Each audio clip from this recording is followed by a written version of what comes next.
March 17, 1943. Gestapo Headquarters, Berlin. A file folder lands on a desk with the name, Hauptmann Albrecht von Richthofen, stamped across the front. Age, 34. Wehrmacht intelligence officer. Posted to Paris since June 1940. Security classification, Geringfügig verdächtig. Slightly suspicious. The notation had been added 3 weeks earlier by an SS counterintelligence analyst who noticed something unusual in von Richthofen's communication patterns. Too many meetings with French civilians. Too many unexplained absences from his office. Too much time spent away from Wehrmacht headquarters on Boulevard Raspail. The analyst recommended surveillance. Von Richthofen came from an old Prussian family. His great-uncle had been the Red Baron, Manfred von Richthofen, the legendary fighter ace of the First World War. Family tradition meant service, honor, duty to the fatherland. Albrecht joined the Wehrmacht in 1932, studied languages at the military academy, specialized in intelligence work. By 1940 he spoke fluent French, English and Russian. When Germany invaded France, von Richthofen was assigned to military intelligence in occupied Paris. His job was to monitor French resistance activity, identify potential threats to German occupation forces, maintain lists of suspected collaborators with British intelligence. He was good at his job. His reports were detailed, accurate, actionable. His superiors trusted him completely. Until February 1943. That's when Obersturmbannführer Klaus Vogel, the SS liaison officer in Paris, noticed something odd. Von Richthofen had submitted a report about resistance activity in the Marais district. The report listed 6 French citizens suspected of underground activity. Vogel's own sources confirmed 5 of the names. But the 6th person listed didn't exist. Vogel checked civil records, interrogation files, Gestapo surveillance logs. No one by that name. A false name in an intelligence report. Vogel didn't report it immediately. He waited. What? A month later, von Richthofen submitted another report. This time about suspected British agents operating from safe houses in the Latin Quarter. 7 addresses listed. Vogel's men raided 6. Found weapons, radio equipment, coded messages. British operatives arrested at 5 locations. But the 7th address? Empty apartment. Nobody there. Furniture covered in dust. No signs of recent occupation. 2 reports. 2 discrepancies. Vogel began to suspect something was wrong. He ordered surveillance on von Richthofen. The surveillance team followed von Richthofen for 2 weeks. Documented his movements, his meetings, his routine. Most days, von Richthofen went to Wehrmacht headquarters at 8 o'clock. Left at 1800 hours. Returned to his apartment near Luxembourg Gardens. Nothing unusual. But on Tuesdays and Thursdays something different happened. Von Richthofen left headquarters at lunchtime. Walked through the city for 30 minutes taking seemingly random routes. Stopped at a cafe near St. Sulpice Church. Drank coffee alone. Read a newspaper. Then left, walked to a bookstore on Rue de la Harpe. Browsed for 15 minutes. Bought nothing. Returned to headquarters. The surveillance team reported this behavior to Vogel. It didn't make sense. The routes were too circuitous. The stops too deliberate. The timing too precise. Von Richthofen was either meeting someone or checking dead drops. Classic intelligence tradecraft. Vogel ordered phone taps on von Richthofen's office and apartment. Listened to every conversation for 3 weeks. Nothing incriminating. Just work discussions, family calls to his parents in Bavaria, casual conversations with colleagues. By March, Vogel was convinced. Von Richthofen was working for British intelligence. The evidence was circumstantial but compelling. False names in reports. Empty addresses. Suspicious behavior patterns. Unexplained absences. Vogel prepared a case file. Presented it to his superior, Standartenführer Wilhelm Brenner, head of SS counterintelligence for occupied France. Brenner reviewed the evidence carefully. He knew von Richthofen's family reputation. He knew the political implications of accusing a Wehrmacht officer, especially one with such an illustrious surname, of treason. But the evidence was concerning. Brenner authorized continued surveillance. More intensive. Around the clock. If von Richthofen was a British agent, they would catch him in the act. The new surveillance team was larger. 8 men. 2 followed von Richthofen everywhere he went. 2 watched his apartment building. 2 monitored his office. 2 remained mobile, ready to assist. Von Richthofen continued his routine. Office. Cafe. Bookstore. Apartment. Nothing changed. The team found nothing concrete. Until March 15th. That Tuesday, von Richthofen left Wehrmacht headquarters at noon as usual. Walked toward St. Sulpice as usual. But this time he didn't stop at the café. He kept walking. Crossed the Seine. Entered the Tuileries Gardens. The surveillance team followed at a distance, hiding behind trees and garden sculptures. Von Richthofen stopped at a bench near the fountain. Sat down. Pulled a small notebook from his coat pocket. Wrote something. Tore out the page, folded it 3 times. Then he stood, walked to a trash receptacle 20 meters away, dropped the folded paper into the waste bin, and continued walking back toward Wehrmacht headquarters. One of the surveillance agents retrieved the paper from the trash bin 30 seconds later. Unfolded it carefully. The message was in French. Convoy leaves Le Havre March 18th, 4 o'clock. 6 supply trucks. Route, N15 toward Rouen. Minimal security. The agent photographed the note and reported to Vogel immediately. This was it. Proof. Von Richthofen had passed intelligence to enemy agents using a dead drop. The convoy information was accurate. Wehrmacht logistics had indeed scheduled a supply movement from Le Havre to Rouen on March 18th. Sensitive information. Von Richthofen had access to such schedules through his intelligence work. He was passing them to the French resistance or British intelligence. Treason confirmed.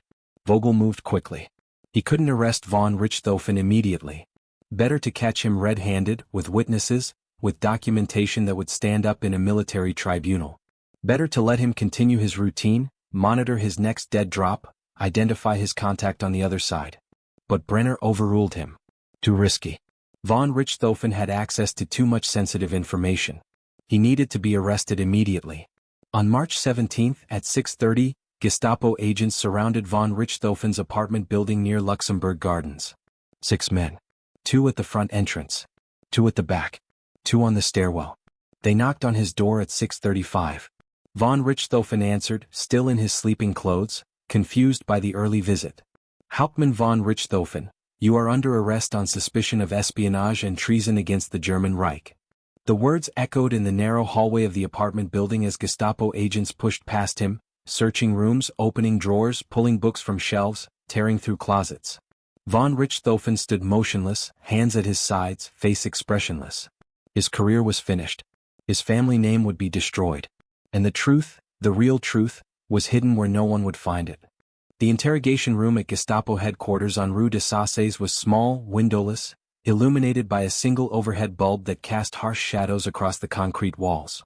Von Richthofen sat in a wooden chair, hands cuffed behind his back. Vogel stood across the table. Behind him, 2 SS guards remained silent, watching. You will tell us everything, Vogel said quietly. Every meeting. Every contact. Every piece of information you pass to the enemy. Von Richthofen said nothing. His face remained calm, composed, almost serene.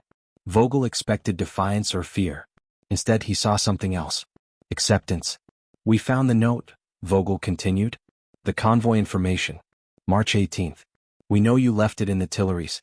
We know you've been passing intelligence for months. We have evidence. We have witnesses. You will be tried, convicted, and executed as a traitor. Unless you cooperate. Silence. Von Richthofen looked at Vogel but said nothing. The interrogation lasted 6 hours. Vogel asked questions. Von Richthofen gave minimal answers. Yes, he had written the note. Yes, he had placed it in the trash bin. No, he would not identify his contacts. No, he would not explain his motives. No, he would not beg for mercy. The interrogation produced nothing useful. Vogel was frustrated. Von Richthofen was protecting someone or something. But what? After the interrogation, von Richthofen was transferred to Frasnes prison, south of Paris. The prison held political prisoners, resistance fighters, suspected spies. Cell 317. 3rd floor. Small window, iron bed, bucket for waste. Von Richthofen was kept in solitary confinement. No visitors. No contact with other prisoners. Guards delivered food twice daily. Otherwise silence. Meanwhile, Gestapo agents searched von Richthofen's apartment systematically. They found nothing incriminating. No radio equipment. No coded messages. No weapons. No maps. Just books, German philosophy, French literature, Russian poetry. Personal letters from family. A few photographs. Wehrmacht dress uniform hanging in the closet. Everything normal for an intelligence officer. But they did find something unusual. In the bedroom, tucked between the mattress and bed frame, they discovered a small leather journal, approximately 15 centimeters by 10 centimeters, filled with handwritten entries in German. The journal was old, worn, the pages yellowed with age. The first entry was dated June 14, 1940, the day German forces entered Paris. The agent who found the journal photographed every page. Sent the images to Gestapo headquarters. Vogel reviewed them personally. The entries were strange. Not military reports.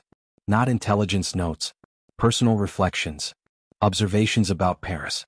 Descriptions of French civilians. Thoughts about the occupation. The writing was introspective, philosophical, sometimes poetic. Vogel didn't understand it. Why would von Richthofen keep such a journal? It served no operational purpose. It documented nothing strategically useful. Yet he had hidden it carefully, placed it where casual searches wouldn't find it. The journal meant something. Vogel decided to read it more carefully. The first entry described von Richthofen's arrival in Paris. The city is beautiful even under occupation. The streets are quiet now. The cafes are empty. The French people watch us with silent hatred. I understand their hatred. We are invaders. We have taken their country, their freedom, their dignity. I am part of this. I wear the uniform. I follow orders. But inside something feels wrong. Vogel read further. Entry after entry documented von Richthofen's growing disillusionment with the Nazi regime. We arrest people without evidence.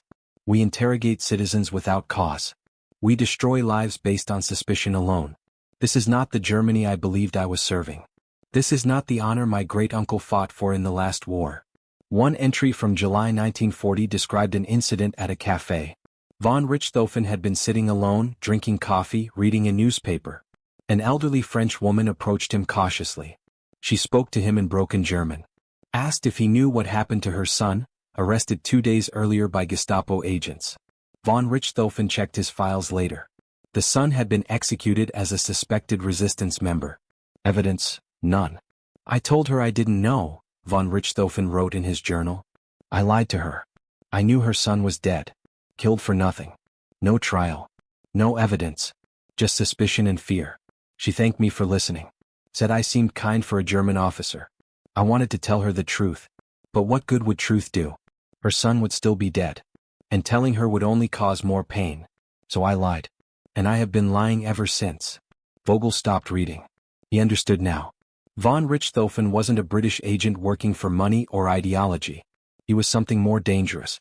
A believer who had lost faith. A soldier who had seen too much injustice and could no longer participate in it. The journal entries became more explicit after October 1940. I have decided to act, von Richthofen wrote. I cannot stop the machine. I cannot change the system. But I can save individual lives. Small acts. Subtle interventions. I will use my position to protect those I can protect. When I write intelligence reports, I will include false information. Names that don't exist, addresses that lead nowhere. The Gestapo will waste time chasing ghosts while real resistance members escape. The strategy was clever. Von Richthofen would submit reports that appeared thorough and professional. Most of the information would be accurate, maintaining his credibility. But he would insert small errors, false names, wrong addresses, incorrect dates. Enough to disrupt Gestapo operations without arousing immediate suspicion. A resistance operative working from inside Wehrmacht intelligence. The journal documented his methods in detail. Today I submitted a report listing 8 suspected resistance members in Belleville. 7 names were genuine. I know they will be arrested. I cannot save everyone. But the 8th name, Jean Moreau, does not exist. The address I provided is an abandoned building. The Gestapo will waste a week investigating a phantom. Meanwhile, a real resistance cell operates 3 blocks away, unknown and unmolested. Vogel read entry after entry. Von Richthofen had been running this operation for nearly 3 years. Dozens of false leads. Hundreds of wasted surveillance hours. Countless resistance members who escaped arrest because Gestapo agents were chasing non-existent targets. The scope was staggering. One man, acting alone, had crippled German counterintelligence operations in Paris. But the journal also revealed something Vogel hadn't anticipated. Von Richthofen knew he would be caught eventually. He wrote about it calmly, matter-of-factly. I understand the mathematics of my situation. Each false report increases the probability of detection. Each fabricated name adds to the pattern someone will eventually notice. I have perhaps 6 months, maybe a year, before an analyst realizes what I'm doing. When that happens, I will be arrested, tried, and executed. I accept this. The journal entries from late 1942 showed von Richthofen preparing for his arrest. He burned letters from contacts, destroyed anything that might implicate others, simplified his life until nothing remained except his work and his journal. I have no illusions about my fate, he wrote in January 1943. I will not survive this war. But perhaps some of those I helped will survive. Perhaps that is enough. Vogel closed the file. He had expected to find evidence of a spy ring, contact protocols, handler meetings. Instead, he found a confession of conscience. Von Richthofen wasn't working for British intelligence. He was working against German injustice. Alone. Without support. Without hope of recognition or reward. Just acting because he believed it was right. The distinction mattered legally. Espionage on behalf of a foreign power was clear treason, punishable by death. But sabotage motivated by moral objection? That was murkier. Von Richthofen hadn't betrayed military secrets to the enemy. He had simply undermined Gestapo operations by wasting their time and resources. Was that treason? Or was it something else? Vogel brought the journal to Brenner. They discussed the implications for hours. Both men understood the political problem. If they charged von Richthofen with espionage, they would need to prove he worked for British intelligence. But the journal showed he worked for no one except his own conscience. If they charged him with sabotage, they would need to prove he intentionally undermined German operations. The journal proved that too, but it also documented his motives in a way that might generate sympathy. A Wehrmacht officer from an aristocratic family, disillusioned by Gestapo brutality, acting to save innocent lives. If that story reached the Wehrmacht high command or became public knowledge, it could cause problems. Questions about Gestapo methods. Questions about the morality of occupation policies. Questions the regime didn't want asked. Brenner made a decision. The journal would be classified. Buried. Von Richthofen would be charged with espionage and sabotage. The trial would be closed to the public. No press coverage. No detailed transcripts. Just a quiet execution followed by an administrative notation in military records. Death by firing squad for treason. The Richthofen family name would be destroyed, but the truth would remain hidden. Problem solved. The military tribunal convened on April 2, 1943, in a conference room at Wehrmacht headquarters on Boulevard Raspail. 3 judges, all high-ranking officers. A military prosecutor from the Judge Advocate General's office. No defense attorney. Von Richthofen declined legal representation. The trial was expected to last 1 day. Von Richthofen stood at attention as the charges were read. Espionage on behalf of enemy forces. Sabotage of German military intelligence operations. Betrayal of military oaths. Bringing dishonor to the Wehrmacht officer corps. Each charge carried the death penalty. The prosecutor presented evidence methodically. The surveillance photos from the Tuileries Gardens. The note about the convoy. Testimony from Vogel about the false names in intelligence reports. The judges reviewed the documents carefully. The evidence of sabotage was clear. Von Richthofen had deliberately provided false information in official reports. The question was whether this constituted espionage. The prosecutor argued it did. The defendant passed military intelligence to enemy agents through a dead drop. This is classic espionage tradecraft. The fact that he claims moral objections as motivation is irrelevant. Treason is treason. Von Richthofen was permitted to speak. He stood calmly, hands at his sides, voice steady. I do not deny the charges. I wrote false information in my reports. I left the note about the convoy in the Tuileries.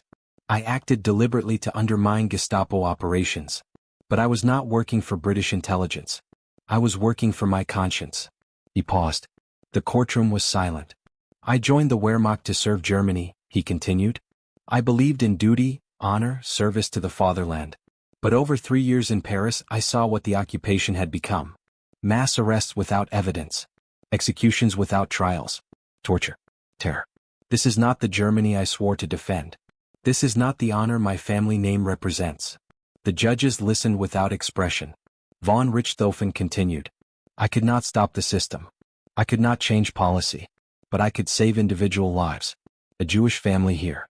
A resistance member there. Small acts that made little difference in the larger scheme. But they were the only acts available to me. So I took them. I accept the consequences. The prosecutor objected. The defendant attempts to justify treason with philosophical abstractions. The law is clear. He violated his oath. He sabotaged military operations. He communicated with enemy forces. Intent and motivation are irrelevant. He is guilty under military law and must be punished accordingly. The judges retired to deliberate. They returned 30 minutes later. Guilty on all charges. Sentence: death by firing squad. Execution scheduled for April 10, 1943. Von Richthofen showed no emotion. He stood at attention, saluted the judges, and was led from the courtroom by guards. News of the verdict reached Wehrmacht headquarters immediately. Officers whispered in hallways. Some expressed shock. Others expressed satisfaction. A traitor in their midst, exposed and sentenced. Justice served. But others had doubts. Von Richthofen had been respected. His work had been exemplary. The charges seemed strange. Von Richthofen's family was notified on April 3. His father, retired General Friedrich von Richthofen, received a telegram at the family estate in Bavaria. Your son Albrecht has been convicted of espionage and sentenced to death. Execution scheduled April 10. Military honors denied. Name to be struck from family records. The general was devastated. The family name, prestigious for generations, now destroyed by a traitor's son. General von Richthofen wrote letters to Wehrmacht High Command, requesting clemency or at minimum a full explanation of the charges. His letters were ignored. He traveled to Berlin, demanded meetings with senior officers. He was told the case was closed, the verdict final, appeal impossible. His son would be executed as scheduled. The family reputation would never recover. In his cell at Freynes prison, von Richthofen spent his final days in silence. Guards reported he was calm, resigned, almost peaceful. He requested writing materials. Permission granted. He wrote letters to his parents.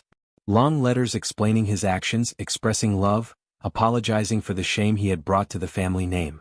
I do not regret my choices, he wrote. I regret the pain those choices cause you. He also wrote a will, leaving his few possessions to his younger sister. Books, photographs, personal items.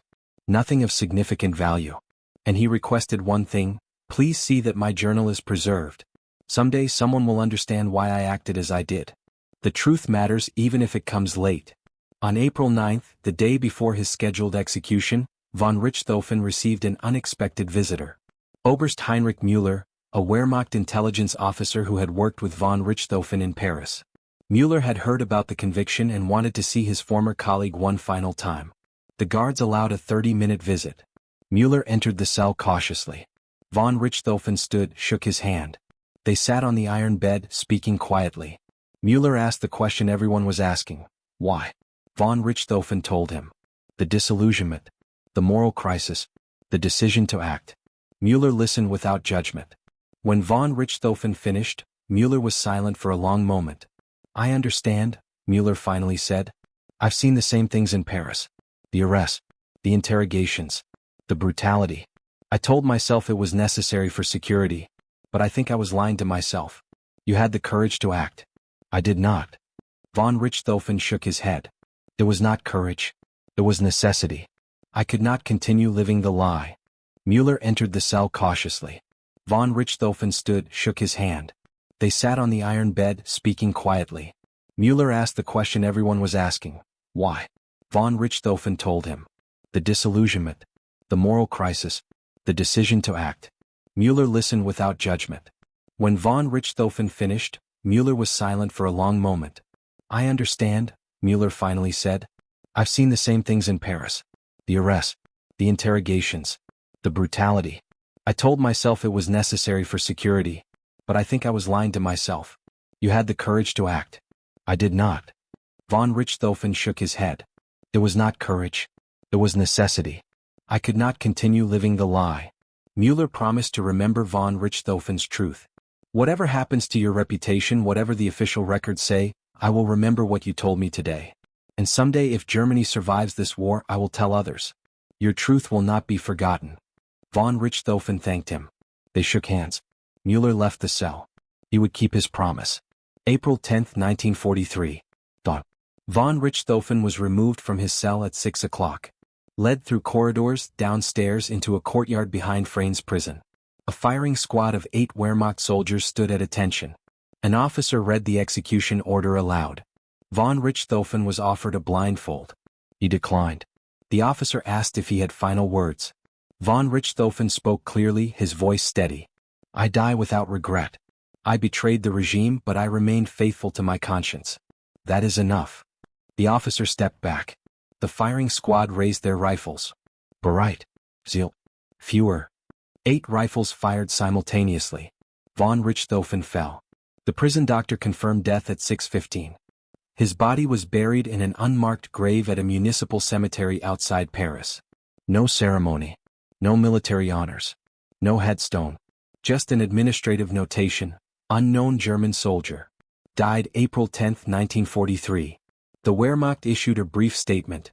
Hauptmann Albrecht von Richthofen was executed for treason. His name is expunged from military records.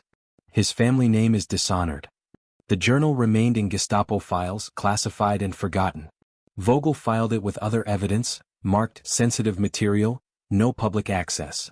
The file was transferred to Berlin when Gestapo headquarters evacuated Paris in August 1944 as Allied forces approached. From there, it disappeared into the chaos of the collapsing Third Reich. For nearly 2 years, von Richthofen's truth remained buried with him. The official story was simple: a traitor executed. His family mourned in silence. His former colleagues avoided mentioning his name. His actions were forgotten. And across occupied France, dozens of people he had saved, people whose names had been falsified in his reports, whose addresses had led nowhere, continued living, never knowing who had protected them. May 8, 1945. Germany surrendered. The war in Europe ended. Across the continent, Allied forces occupied German territory, cataloging documents, arresting war criminals, searching for evidence of Nazi atrocities. In Berlin, American and Soviet troops divided the city between them. Gestapo headquarters had been destroyed by bombing, but underground archives remained partially intact. Among the thousands of files recovered was a box marked Counterintelligence, Paris District, 1943. Inside were case files, interrogation reports, surveillance photographs, and one small leather journal with the name Albrecht von Richthofen written inside the cover. An American officer, Captain James Morrison, found the journal while sorting documents. He could read German. He began reading out of curiosity. Morrison spent 3 hours reading the journal that afternoon. When he finished, he understood he had found something important. Not military intelligence. Not evidence of war crimes. But a testimony of conscience from inside the Wehrmacht. He filed a report with his commanding officer, requesting the journal be preserved for historical purposes. Request approved. The journal was sent to the National Archives in Washington, D.C. along with thousands of other captured documents. It sat in storage for 6 years, catalogued but unread. In 1951, a German historian named Professor Klaus Hartmann was researching Wehrmacht officers who had resisted Nazi policies. He discovered Morrison's report referencing von Richthofen's journal. Hartmann requested access to the document. Hartmann read the journal carefully, took detailed notes, verified facts against other historical records. Everything von Richthofen wrote could be corroborated. The dates matched. The events he described were real. The resistance members he claimed to protect could be traced. Hartmann realized this was the first documented case of a Wehrmacht intelligence officer deliberately sabotaging Gestapo operations from the inside. Hartmann published his findings in 1953 in a German academic journal. The article was titled Conscience in Uniform: The Case of Hauptmann Albrecht von Richthofen. It detailed von Richthofen's actions, his motives, his execution. The article generated immediate controversy. Some historians praised von Richthofen as a moral hero. Others criticized him for betraying his oath. Military veterans were divided. Von Richthofen's family read the article with mixed emotions. His father, General Friedrich von Richthofen, had died in 1948, still believing his son was a traitor. But his sister, Margaret, was still alive. She read Hartmann's article multiple times, weeping. "I knew Albrecht was not a traitor," she wrote to Hartmann. "I knew there was more to the story. Thank you for telling the truth." Oberst Heinrich Müller, the Wehrmacht officer who had visited von Richthofen in prison, also read the article. He was now living in Munich, retired, working as a schoolteacher. He contacted Hartmann immediately. Confirmed the details from his conversation with von Richthofen. "He told me he had no regrets," Müller recalled. "He said he acted by conscience, not ideology. I believed him then. The journal proves I was right to believe him. Hartmann continued researching. He interviewed resistance members who had operated in Paris during the occupation. Several remembered narrow escapes, arrests that somehow never materialized, Gestapo raids that went to wrong addresses. We thought we were lucky, one former resistance fighter told Hartmann. We never knew someone inside Wehrmacht intelligence was protecting us. We owe our lives to a man whose name we never knew. In 1961, Margaret von Richthofen submitted a petition to the German government requesting her brother's name be cleared of treason charges. She presented Hartmann's research, Müller's testimony, and the journal itself as evidence. The petition was reviewed by a military tribunal. After 6 months of deliberation, the tribunal issued its decision: conviction overturned. Albrecht von Richthofen had acted in accordance with human conscience under extreme circumstances.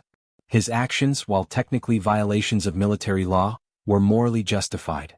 The Richthofen family name was restored. Albrecht's military rank was posthumously reinstated. A formal apology was issued. The German government recognizes that Hauptmann von Richthofen acted with extraordinary moral courage in circumstances that demanded impossible choices. His memory deserves honor, not condemnation.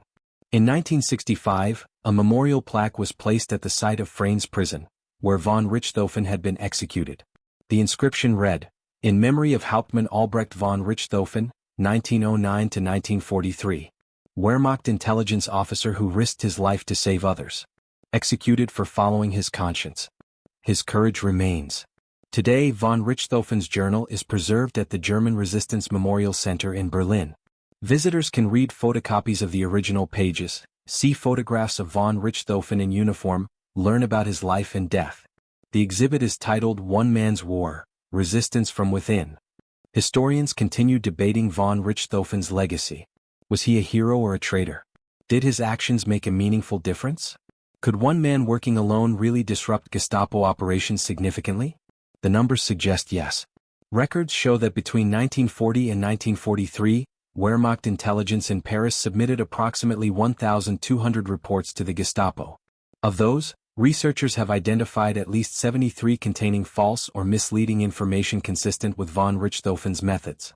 73 opportunities for resistance members to escape. 73 lives potentially saved. The journal ends with an entry dated April 9, 1943, the day before von Richthofen's execution. He wrote, "Tomorrow I will die. I'm not afraid. I have lived according to my conscience. I have acted when others remained silent. I do not know if my actions mattered. I do not know if the people I tried to protect will survive the war. But I know I tried. That is enough." Let those who find this journal understand, honor is not found in obedience to evil orders. Honor is found in resistance to them. They thought he was a traitor. For 2 years his name meant dishonor. But his hidden diary revealed the truth. Albrecht von Richthofen was not a traitor to his country. He was faithful to something deeper, the conscience that refuses to accept cruelty, even when cruelty is policy. His war was fought in silence, with small acts that saved lives one at a time. And in the end, those small acts were enough. The diary proved it. And history remembered.